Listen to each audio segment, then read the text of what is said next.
Hello students. तो आज की इस वीडियो का टॉपिक रहेगा वॉइड्स, और इस वीडियो में हम वॉइड्स की डिटेल स्टडी करेंगे और लास्ट में वॉइड्स से रिलेटेड कुछ न्यूमेरिकल प्रॉब्लम्स रहेंगी, उनको भी हम सॉल्व करेंगे। तो वॉइड्स स्टूडेंट्स हमें कहाँ मिलते हैं? वॉइड्स हमें मिलते हैं क्रिस्टल्स में। और क्रिस्टल्स में किस तरह की पैकिंग होगी कॉन्स्टिट्यूएंट पार्टिकल्स की?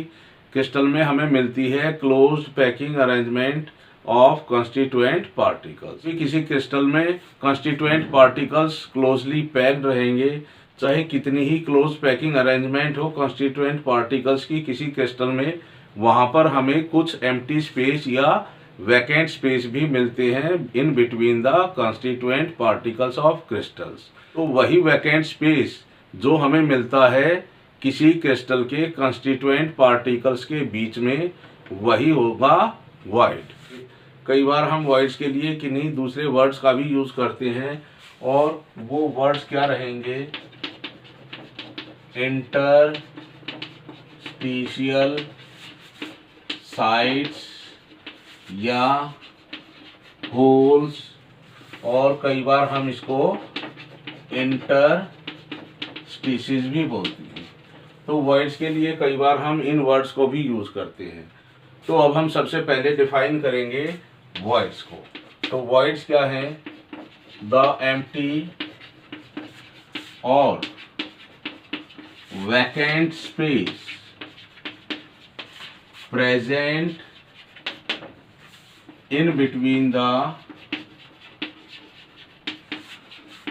constituent particles of a crystal is called void or hole or interstitial site or interstices। तो वॉइड्स को हम इन नाम से भी जानते हैं। तो वॉइड्स क्या रहेगी? वॉइड्स वो एम्प्टी या वैकेंट स्पेस हमें मिलेगा in between the constituent particles of crystal, वही रहेगा वॉइड। तो जब भी हम किसी क्रिस्टल की बात करते हैं तो उस क्रिस्टल में कितने तरह के हमें वॉइड्स मिलेंगे? तो वॉइड्स जनरली 3 तरह के होते हैं। There are 3 types of voids. तो फर्स्ट टाइप रहेगा ट्रायंगुलर वॉइड्स। तो जिस तरह से इसका नाम है ट्रायंगुलर वॉइड, तो ये वॉइड किस शेप की होंगी? जो ट्रायंगुलर वॉइड मिलेंगी वो हमें मिलेंगी in the shape of triangle, और ये वॉइड हमें मिलती हैं बेस लेयर में, या ये कहें बॉटम लेयर में। तो उस क्रिस्टल की जो बॉटम लेयर रहेगी कॉन्स्टिट्यूएंट पार्टिकल्स की, वही हमें ट्रायंगुलर वॉइड्स मिलेंगे। और तो वॉइड्स को रिप्रेजेंट करने के लिए स्टूडेंट्स हम जो कॉन्स्टिट्यूएंट पार्टिकल्स होंगे क्रिस्टल के, उनको हम रिप्रेजेंट करेंगे बाई स्फीयर। वो स्फीयर्स एटम्स भी हो सकते हैं और आयंस भी हमें मिलेंगे। तो यहाँ पर हम रिप्रेजेंट करेंगे ट्रायंगुलर वॉइड्स को। तो यहाँ पर जो स्फीयर हैं वो रिप्रेजेंट करते हैं उस क्रिस्टल के कॉन्स्टिट्यूएंट पार्टिकल्स को। तो ये बेस लेयर है उस क्रिस्टल के कॉन्स्टिट्यूएंट पार्टिकल्स की। तो यहाँ पर जो हमें इस तरह की शेप में एक एम्प्टी स्पेस मिलता है, यही रहेगा ट्रायंगुलर वॉइड। तो इस तरह का वॉइड हमें किसी क्रिस्टल की बेस लेयर में मिलेगा, और बेस लेयर में जो कॉन्स्टिट्यूएंट पार्टिकल्स होंगे, उन्हीं कॉन्स्टिट्यूएंट पार्टिकल्स के बीच में हमें एक ट्रायंगुलर एम्प्टी स्पेस मिलता है, और वही ट्रायंगुलर एम्प्टी स्पेस रहेगा ट्रायंगुलर वॉइड। और जिस तरह से हम देख सकते हैं कि इस ट्रायंगुलर वॉइड के अराउंड हमें 3 स्फीयर्स ही मिलेंगे। तो 1 2 3। तो यहाँ पर भी एक ट्रायंगुलर वॉइड हमें दिखाई देती है। इस ट्रायंगुलर वॉइड के लिए फर्स्ट, सेकेंड और थर्ड स्फीयर इस तरह से होगा। तो ऐसी वॉइड किसी क्रिस्टल में जिसके अराउंड हमें केवल 3 ही स्फीयर्स मिलेंगे या 3 ही कॉन्स्टिट्यूएंट पार्टिकल्स मिलेंगे, वही रहेगी उस क्रिस्टल में triangular void. And next type of void is tetrahedral void. तो टेट्राहेड्रल वॉइड कौन सी वॉइड रहेंगी? दैट एम्प्टी स्पेस या vacant space which is surrounded by 4 sphere. तो ऐसा vacant space in between the constituent particles, उस vacant space के around हमें केवल 4 ही स्फीयर्स मिलेंगे, वही रहेगी उस क्रिस्टल में tetrahedral void. So tetrahedral void is that which is surrounded by only 4 particles or spheres। इस तरह से हमें मिलेंगी ये क्रिस्टल में। जिस तरह से हम यहाँ पर एक लेयर बनाते हैं उस क्रिस्टल में कंस्टिट्यूएंट पार्टिकल्स की, यहाँ पर 3 जो स्फीयर्स हैं वो किसी एक प्लेन के हैं, और यहाँ पर जो ट्रायंगुलर वॉइड दिखाई देती है हमें, अगर इस ट्रायंगुलर वॉइड के ऊपर हम एक पार्टिकल और रख देते हैं तो ये जो वॉइड हमें मिलेगी इस तरह से ये रहेगी टेट्राहेड्रल वॉइड। तो ये रहेगी उस क्रिस्टल में टेट्राहेड्रल वॉइड। तो इस वॉइड के अराउंड हमें कितने पार्टिकल्स या स्फीयर मिलेंगे? हमें इस वॉइड के अराउंड मिलते हैं 4 स्फीयर्स या 4 पार्टिकल्स। 1 2 3 और 4th स्फीयर रहेगा ये on the top of this triangular void. तो इस तरह से जो ये वॉइड रहेगी इसका जो कोऑर्डिनेशन नंबर रहेगा वो रहेगा 4। तो कोऑर्डिनेशन नंबर क्या रहेगा? कोऑर्डिनेशन नंबर अगर हम किसी स्फीयर का देखेंगे तो उस स्फीयर के डायरेक्ट कांटेक्ट में कितने टोटल स्फीयर रहेंगे वही रहेगा उस पर्टिकुलर स्फीयर या पार्टिकल के लिए कोऑर्डिनेशन नंबर। और यहाँ पर हम कोऑर्डिनेशन नंबर की बात कर रहे हैं इस टेट्राहेड्रल वॉइड के लिए। तो इस टेट्राहेड्रल वॉइड के अराउंड हमें टोटल कितने स्फीयर्स मिलते हैं? 4 स्फीयर्स मिलते हैं। 1 2 3 और ये रहेगा 4th स्फीयर। तो कोऑर्डिनेशन नंबर क्या रहेगा इस टेट्राहेड्रल वॉइड के लिए? 4। तो इस वॉइड को टेट्राहेड्रल वॉइड क्यों कहा गया है? क्योंकि जो ये वॉइड हमें मिलती है उसकी शेप टेट्राहेड्रल रहेगी इस तरह से, और इस वॉइड के रहेंगे 4 फेसेस। तो इस तरह से हमें मिलेगी किसी भी क्रिस्टल में टेट्राहेड्रल वॉइड। तो उसका फर्स्ट फेस ये रहेगा, सेकंड ये रहेगा, थर्ड फेस रहेगा पीछे की तरफ बैकवर्ड डायरेक्शन में, और 4th फेस हमें ये बॉटम में मिलेगा। इसीलिए हम इसको बोलते हैं tetrahedral void, because this type of void is having 4 faces. अगर हम इस टेट्राहेड्रल वॉइड पर किसी स्फीयर को, किसी कैटायन को रख देंगे, because anions occupy all the lattice sides in A crystal and cations occupy the voids. क्योंकि जो कैटायन रहेंगे उनका साइज छोटा रहता है एनायन से, तो जितने भी कैटायंस प्रेजेंट होंगे वो हमें कहाँ मिलेंगे? वो हमें मिलेंगे वॉइड्स पर। तो यहाँ पर हम उस कैटायन को एज ए स्फीयर मान लेते हैं। तो ये जो स्फीयर है इसका रेडियस हम मान लेते हैं स्मॉल r, और जो ये कंस्टिट्यूएंट पार्टिकल है किसी भी क्रिस्टल का, इसका जो रेडियस है वो हम मान लेते हैं यहाँ पर r। तो इस वॉइड के साइज का इस कंस्टिट्यूएंट पार्टिकल के साइज के साथ क्या रिलेशन है? जो वॉइड है हमारी टेट्राहेड्रल वॉइड, तो जो भी टेट्राहेड्रल वॉइड रहेगी किसी भी क्रिस्टल में उसका एक पर्टिकुलर फिक्स रिलेशन रहेगा उन स्फीयर्स के साइज के साथ जिन्होंने उन टेट्राहेड्रल वॉइड्स को बनाया है। तो क्या रिलेशन है? Radius of tetrahedral void is equal to 0.225 into radius of constituent particle और रेडियस ऑफ स्फीयर। तो ये रिलेशन रहेगा टेट्राहेड्रल वॉइड के साइज का उन कंस्टिट्यूएंट पार्टिकल्स के साइज के साथ। तो न्यूमेरिकल प्रॉब्लम्स में हमें इसी रिलेशन को यूज करना होता है। तो जब भी कभी न्यूमेरिकल प्रॉब्लम्स रहेगी related to size of tetrahedral void and size of constituent particles of a crystal, अब बात ये आएगी कि किसी भी क्लोज पैकिंग अरेंजमेंट में कितने टेट्राहेड्रल वॉइड्स प्रेजेंट होंगे, वो डिपेंड करेगा कि उस क्लोज पैकिंग में टोटल कितने नंबर ऑफ पार्टिकल्स प्रेजेंट है। अगर हम मान लेते हैं if n be the total number of constituent particles in closed packing arrangement, तो कोई भी क्लोज पैकिंग अरेंजमेंट रहेगी, उस क्लोज पैकिंग अरेंजमेंट को बनाने के लिए कितने कंस्टिट्यूएंट पार्टिकल्स लिए गए हैं, वो लिए गए हैं n। तो इसी से हमें पता चल जाएगा कि उस क्लोज पैकिंग अरेंजमेंट में कितने टेट्राहेड्रल वॉइड्स प्रेजेंट है। सो टोटल नंबर ऑफ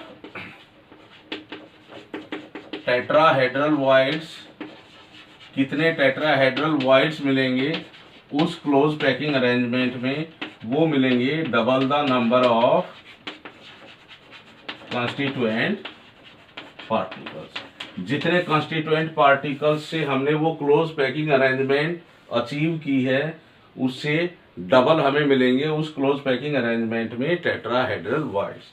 तो total number of tetrahedral voids उस क्लोज पैकिंग अरेंजमेंट में हमें कितने मिलेंगे, 2n। तो ये रिलेशन भी हमें यूज करना होता है कई बार न्यूमेरिकल प्रॉब्लम्स में, और इसी को यूज करके हम उस क्रिस्टल के लिए फॉर्मूला भी कैलकुलेट करते हैं। तो इस रिलेशन से हमें क्या पता चलता है, फॉर ईच पार्टिकल और स्फीयर इन ए क्रिस्टल, किसी भी क्रिस्टल में हर स्फीयर के लिए कितने total number of tetrahedral voids रहेंगे, 2 टेट्राहेड्रल वॉइड्स मिलेंगे। तो जितने भी कॉन्स्टिट्यूएंट पार्टिकल्स किसी क्रिस्टल में क्लोज पैकिंग अरेंजमेंट में हमें मिलते हैं, उसके हर कंस्टिट्यूएंट पार्टिकल्स के लिए हमें 2 टेट्राहेड्रल वॉइड्स मिलेंगे। थर्ड टाइप की वॉइड जो हमें किसी क्रिस्टल में मिलती है वो रहेगी ऑक्टाहेड्रल वॉइड्स। तो जिस तरह से यहाँ नाम है इस वॉइड का ऑक्टाहेड्रल वॉइड, तो इस ऑक्टाहेड्रल वॉइड की जो शेप रहेगी वो भी क्या रहेगी, ऑक्टाहेड्रन रहेगी। और इस तरह से हम उस ऑक्टाहेड्रल वॉइड को रिप्रेजेंट कर सकते हैं। यहाँ पर मैं 4 स्फीयर लूँगा, ये किसी एक प्लेन में प्रेजेंट है, और यहाँ पर एक स्फीयर इस वॉइड के ऊपर प्रेजेंट है, जो ये हमें एम्प्टी स्पेस दिखाई दे रहा है इस डायग्राम में। और जो 5th जो स्फीयर मिलेगा वो मिलेगा हमें इस बेस लेयर से नीचे, उसको मैं सॉलिड लाइन से रिप्रेजेंट करूँगा इस तरह से। तो यहाँ पर हमें टोटल 6 स्फीयर्स मिलते हैं इस एम्प्टी स्पेस के अराउंड, 1 2 3 4, ये मिलेगा हमें 5th स्फीयर अपर लेयर में। और जो ये सॉलिड लाइन से जो स्फीयर रिप्रेजेंट किया है, ये इसके नीचे मिलेगा हमें इस बेस लेयर की, और ये हमें मिलेगा बैकवर्ड डायरेक्शन में। तो यहाँ पर हम देख सकते हैं कि इस एम्प्टी स्पेस के अराउंड हमें टोटल कितने स्फीयर्स मिलते हैं, 6 स्फीयर्स। और यही रहेगी हमारे लिए ऑक्टाहेड्रल वॉइड। तो ऑक्टाहेड्रल वॉइड को हम किस तरह से डिफाइन कर सकते हैं, octahedral voids are those empty spaces present in between the 6 spheres or particles। तो ऐसा वैकेंट स्पेस या एम्प्टी स्पेस जो 6 स्फीयर्स के अराउंड प्रेजेंट होगा, वही रहेगा उस क्रिस्टल में ऑक्टाहेड्रल वॉइड। तो इस ऑक्टाहेड्रल वॉइड के लिए जो कोऑर्डिनेशन नंबर रहेगा वो क्या रहेगा, 6। तो कोई भी ऑक्टाहेड्रल वॉइड हो उसका कोऑर्डिनेशन नंबर मिलेगा हमें 6। तो अब बात ये आएगी कि इस वॉइड को हम ऑक्टाहेड्रल क्यों बोलते हैं। तो इस वॉइड को ऑक्टाहेड्रल वॉइड इसलिए बोला गया है क्योंकि इस तरह की वॉइड के हमें 8 फेसेस मिलते हैं। हम इस डायग्राम से देख सकते हैं कि इसके 8 फेस किस तरह से रहेंगे। यहाँ पर मैं एक डायग्राम बना रहा हूँ जिसका फर्स्ट पार्टिकल ये है, सेकंड ये है, थर्ड ये है, फोर्थ ये है। यहाँ पर एक एम्प्टी स्पेस है ये, और इस एम्प्टी स्पेस के अराउंड हमें टोटल कितने स्फीयर मिलते हैं? 6 स्फीयर मिलते हैं। तो ये 4 स्फीयर रहेंगे इस पर्टिकुलर प्लेन के, और जो 5th स्फीयर रहेगा वो नीचे रहेगा इस प्लेन के, और जो 6th स्फीयर होगा वो ऊपर हम यहाँ से दिखा सकते हैं।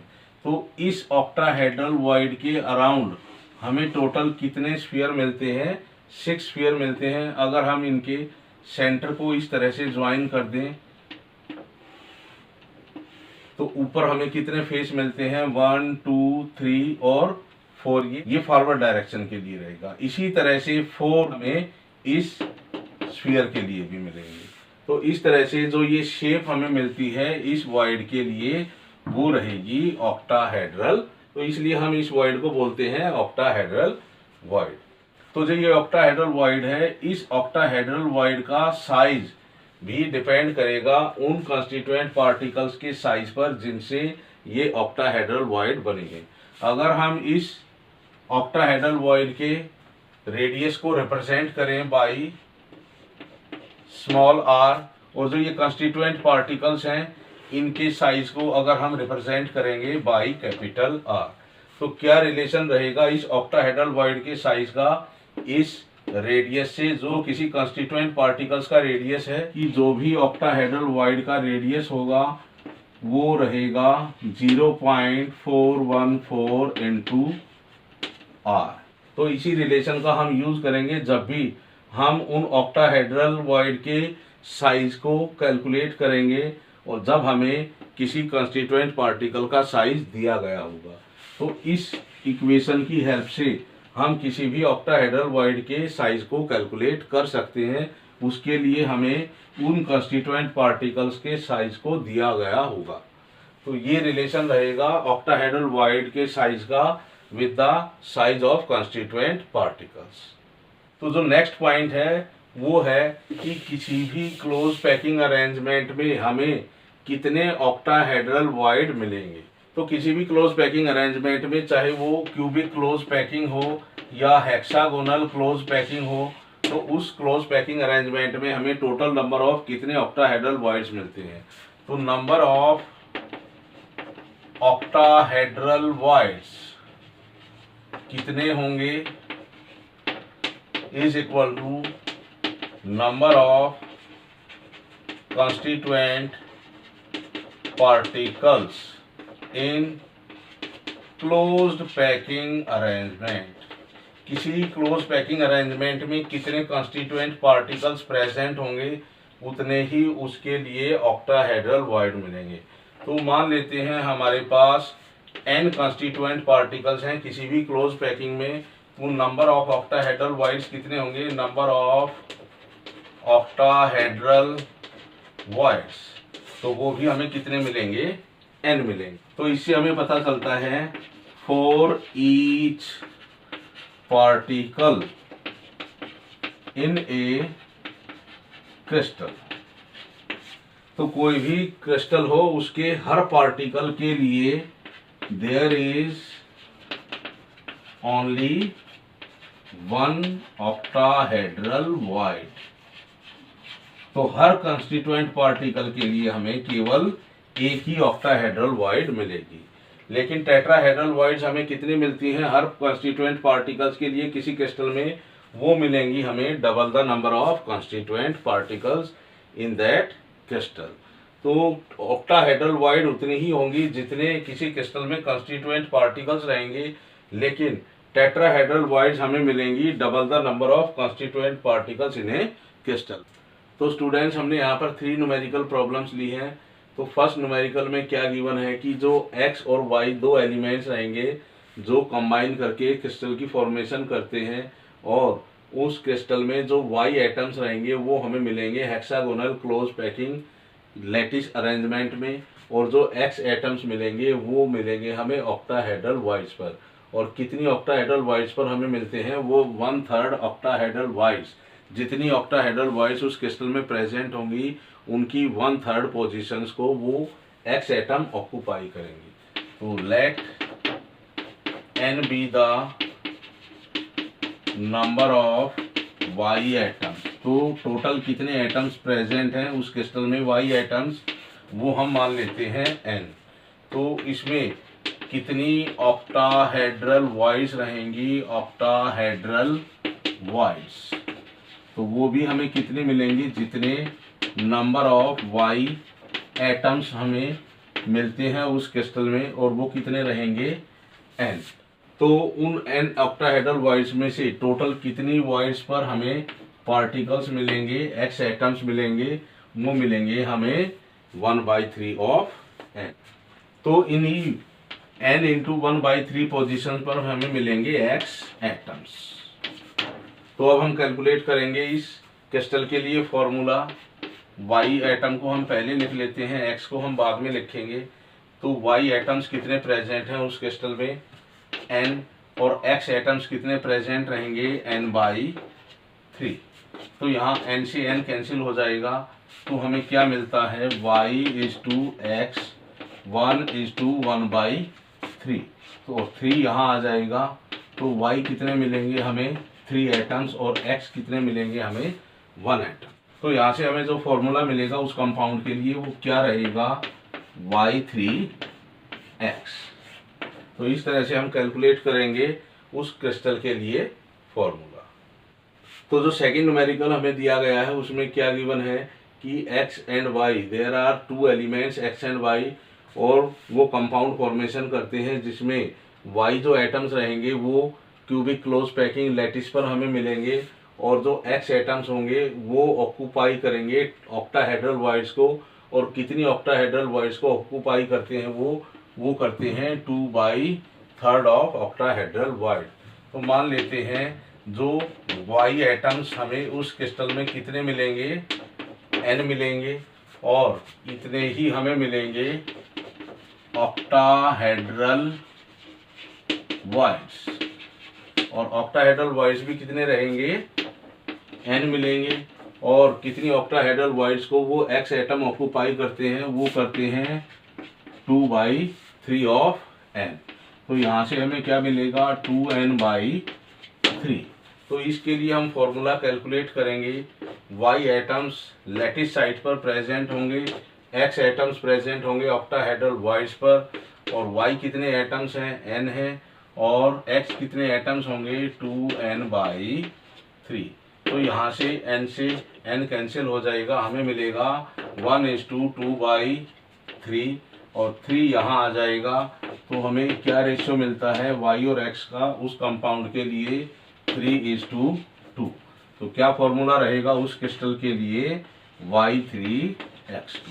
तो ये वो फॉर्मूला रहेगा उस क्रिस्टल के लिए जिसमें y ऑक्यूपाई करेगा लैटिस साइट पर, और 2/3 ऑक्टाहेड्रल वॉइड्स को ऑक्यूपाई करेंगे वहां पर x एटम। तो उसके लिए फॉर्मूला रहेगा y3x2।